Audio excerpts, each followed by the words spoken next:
likely that will still be fine by me. But if that doesn't happen, it just got to beg the question: why create a title? Yeah, it's not even just a generic title. It's got a very unique kind of vibe about this title. I'd go as far as to say it's the best looking title WWE has now. Yeah, I agree. Just because of the fact that it is so different. Mm-hmm. So I guess they definitely spent a lot of time like working out this tournament, working out a design for this title. It just all kind of like, to me, feels like there's a more grander plan that coming to bear fruit here, and that something is going to come of this, and I hope it really does. And if the winner sort of becomes an established kind of WWE talent, then that's great as well. Yeah. Well, interestingly enough, Boris Johnson tweeted about it. And he said a little while ago he wanted WrestleMania, so he's in on it, apparently, by all accounts, so that'll be interesting. On the other side of things, I do want to stress to everybody, of course, this Saturday is World of Sport, New Year's Eve. Want everyone to check that out. I'm kind of looking forward to it because, again, myself and Matt, if you've listened to some of our wrestling arts coming up, and we do cover World of Sport, and we go back into that. We dive sort of into that type of stuff. I want to say thank you to everyone as well that left all the nice messages about our second instalment of the Wrestling Arts. I'm glad that's going down well with everybody. It was I've literally been your requests that I've been doing. So thank you for all the people that have been giving me, lots of. Honestly, I haven't even told Matt this, but we've got like a massive list of matches, times, dates, where to find it that people would love to hear our thoughts about. So it's great. I'm really pleased that's going down well with everybody. And I think myself and Matt, I mean, speaking from myself anyway, I kind of really enjoy doing it because it brings us out of the now, the present, and gives us a nice little welcome relief sometimes to go back and see some of this stuff. I think the biggest response I've had so far, Matt, is the whole Buddy Rogers match that we covered, the first one. People were quite taken back at how good it was with Lou Fez, and I think people have, starting to think, hang on a minute, there was more to it back then. It wasn't just black and white and sort of nonsense. There was some actual great stuff going on, and loads of good response about that. Matt, just go sort of clear our heads and go back to the sort of present stuff. Lots of stuff happened, little snippets of promos of the whole Goldberg match going into the Royal Rumble. There was a video came up. I know that Matt, at this point anyway, has not seen Raw, so I'm just going to let him know, and of course for any listeners that perhaps didn't get to catch it, literally they put up a video, and it was one of those ones, Matt, where they were trying to sort of sell you that Goldberg's back and he means business, and he's beat Lesnar 1 minute 26, and now he's he could not only do that, but he's got a title run left in him as well, and it's all about the Royal Rumble. And of course then there was a Brock Lesnar one coming up there, which was all about 28 sort of to be eliminated, and one victim in all that, which of course was going to be Goldberg, and a lot of it seems to be themed around those two, as we thought it would be, Matt. What are you from where we are at the moment, Matt? Are you sort of anticipating this Royal Rumble? Seems to be. I mean, it's an anniversary. It's going to be the 30th. Do you think that WWE are going to say to themselves, "We've got to get it right this year. We've got to do something spectacular to get people back into this Royal Rumble"? Because the last, I'm trying to think now when I actually liked the Royal Rumble. It certainly wasn't. I mean, last year we had Triple H, which as much as that was a sort of unique situation, it didn't really spring a surprise. The year before that, of course, Roman Reigns, and of course the year before that, Batista. So I feel like we've had 3 years of very stale, almost know what's going to happen before it starts kind of feel to everything generic. Do you think this is the one where WWE throw everything out of the hat and say, right, we've got to do something that's very spontaneous and different, and really make sure this goes right in front of not only a big crowd, but obviously people might be getting a little bit sick of the Rumble concept now? The Royal Rumble used to be my favourite kind of match. just because it involved everybody and, anything could happen. But it's really lost that kind of feel about it that anything can happen, because now it just feels so scripted. It just feels like the way that it feels like a cheap way of getting an entrant into WrestleMania. Yeah. And it should feel more of a surprise. I mean, I know the person has to be one of the top in the company to get to that level of main event in WrestleMania. But, you've gone on the days of the mystery, and I feel like the last time we had some real surprises were definitely around the time when Sheamus won it and when Del Rio won it. I mean, those were the last times I felt actually surprised about a winner. Yeah. And I really want to feel that again. That was the unique thing about the Royal Rumble for me. And when Shawn Michaels did it back to back, these are the history moments they will talk about and the ones that they will promote.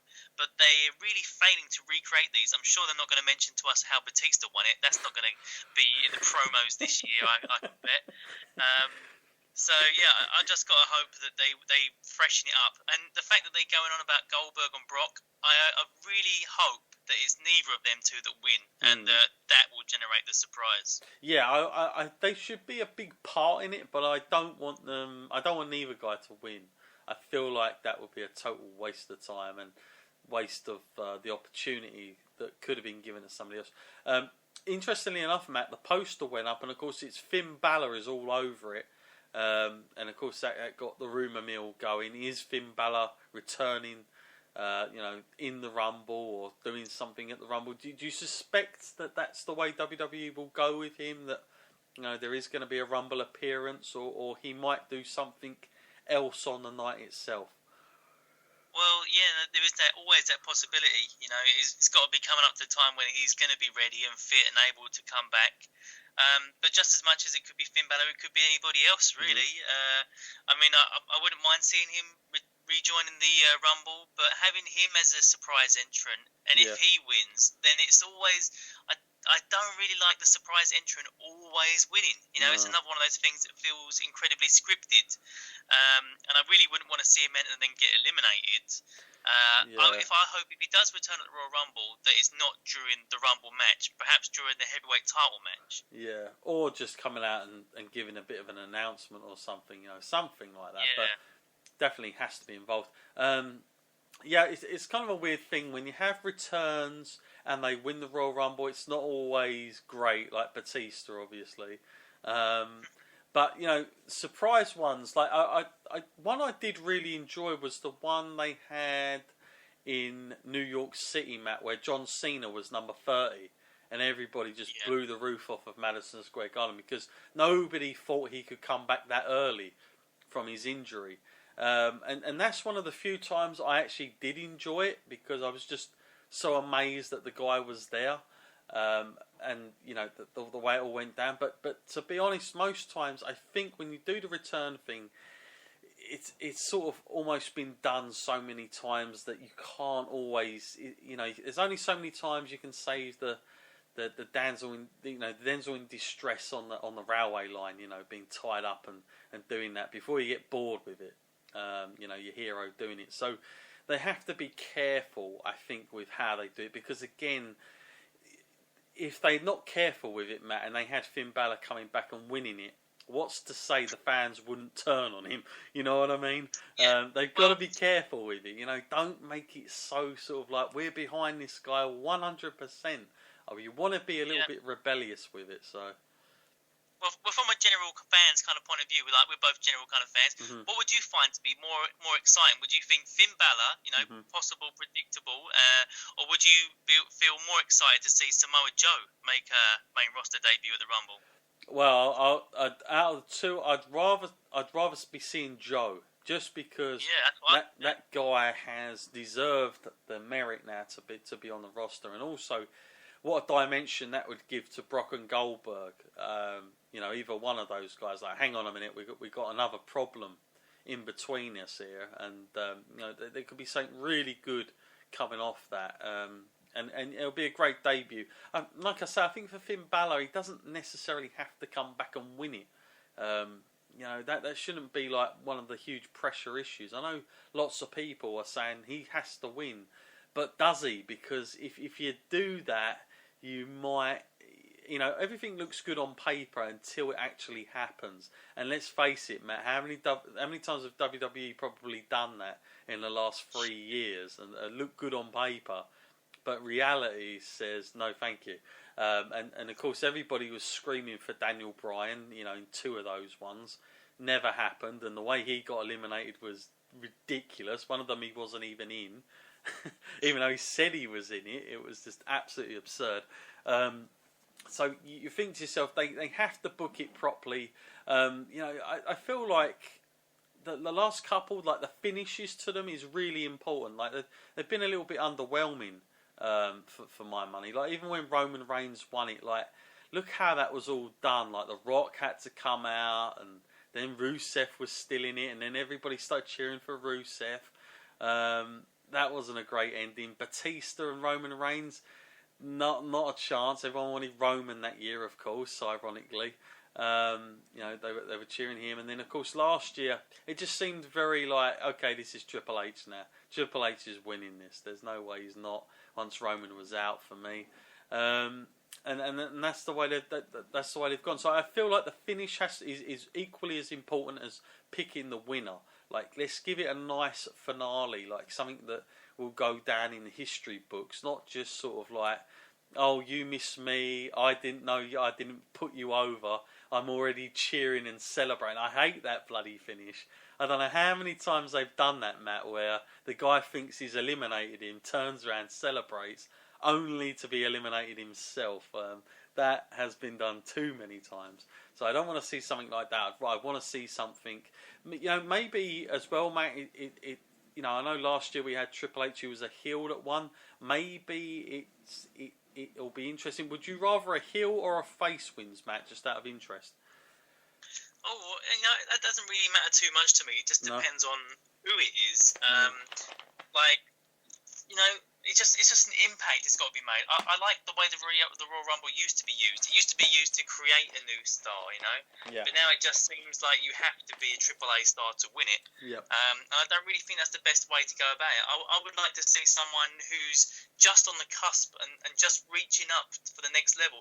I want to see someone like, Dean Ambrose has held the heavyweight title already, Mm-hmm. and that's fine. But, he needs something like a Royal Rumble to actually have under his belt to actually make him more credible. Mm-hmm. Yeah, no, I'm totally with you on that. And there's many a talent that are there that could do it that you'd love to see.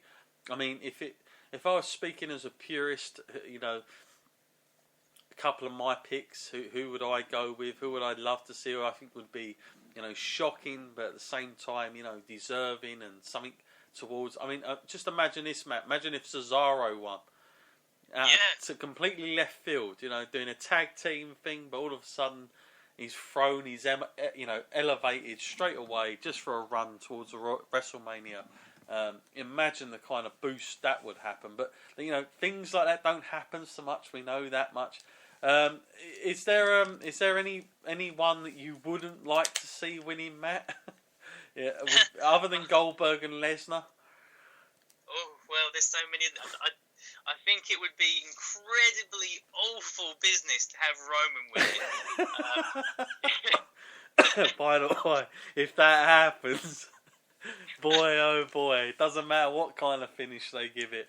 I don't care if the guy goes through 10,000 tables and gets electrocuted on the way out. There's no way anyone's going to be accepting that unless. And the only way it'll go down well for me is if at the end of it he's a heel. Then I'll have it. I'll have it after that. But I don't want to go through Roman Reigns standing there, smiling and being booed. I don't want that image again. I think I'm with you on that one. And they'd have to be very brave, I think, to go with that. Yeah, I mean, even the fact of the Wyatt family should be an interesting dynamic this year. With the addition of Randy Orton, that should elevate their chances greatly. Yeah, I was pushing for Bray last year. I felt like there was so many reasons why I would have had him as the guy that won the belt, because it was for the title last year. I guess we should mention that. And Yeah, I felt like Bray Wyatt, when you looked at him in it, he was doing so much good stuff, and he lasted right till the end, and then it was so underwhelming how he got eliminated. I was just like, wow, that was just useless. Absolutely useless. Because I thought at that time, Matt, they were going to push for a Bray Wyatt Brock Lesnar match, because of course they were feuding.